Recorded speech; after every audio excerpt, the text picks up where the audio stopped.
Lorsqu'on est aveugle ou malvoyant, se déplacer dans le centre de Verviers n'est pas chose aisée. Ismaël et Michel en font l'expérience tous les jours, notamment au moment d'emprunter les transports en commun. À cet arrêt de bus de la rue de la Concorde, plusieurs indices élémentaires de signalisation sont manquants. Un marquage spécial au sol, des dalles qu'on appelle podotactiles, qui dirait que voilà, ici il y a un arrêt.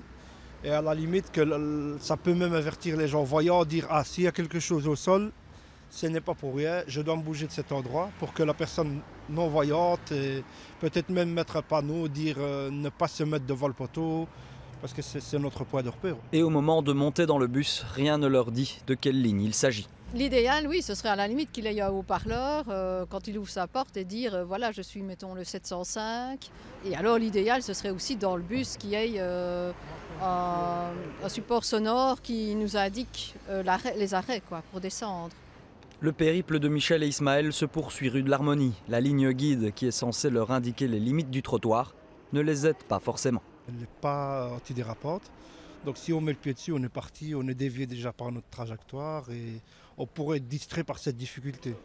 Et les pavés au sol représentent une difficulté de plus, une canne à la main. On a pu voir que la canne se coinçait à différents moments, donc ça perturbe la marche. Et voilà, donc normalement les pavés auraient dû être lisses pour permettre à la boule de la canne de rouler plus facilement et nous permettre de nous déplacer plus facilement.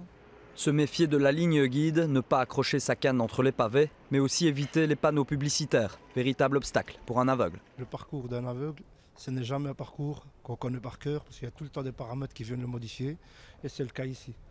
On nous a dit qu'il n'y aurait jamais rien sur le chemin, mais il y aura toujours quelque chose qui vient modifier le parcours. C'est leur quotidien et je crois que c'est bien plus étendu encore que ce qu'on a pu voir ici dans ce petit reportage. Et que bien souvent, les personnes maintenant ne se mettent plus suffisamment dans l'état des personnes qui sont handicapées et que parfois simplement en fermant vos yeux, eh bien, ça vous permettra de vous rendre compte des difficultés journalières et quotidiennes que ces personnes peuvent rencontrer. Les mâles ou non-voyants peuvent avoir besoin de vous à tout moment pour des petites choses. Un simple geste ou une parole peuvent suffire. J'invite tout le monde qui voit une personne mal ou non-voyante, donc souvent avec une canne blanche, d'aller vers elle et proposer son aide. Que ce soit pour lui dire quel bus prenez-vous, je vous l'indiquerai quand votre bus arrivera, ou pour entrer dans un magasin, ouvrir ou tenir la porte. Il y a un tas de petites choses que les personnes peuvent aider. Et je demanderai aussi de ne pas s'arrêter aux personnes si elles ont été une fois mal accueillies par une personne mal ou non-voyante. Il faut dire que ce n'est pas le lot de tout le monde et que je les invite à recommencer l'expérience parce que tout le monde a besoin d'aide.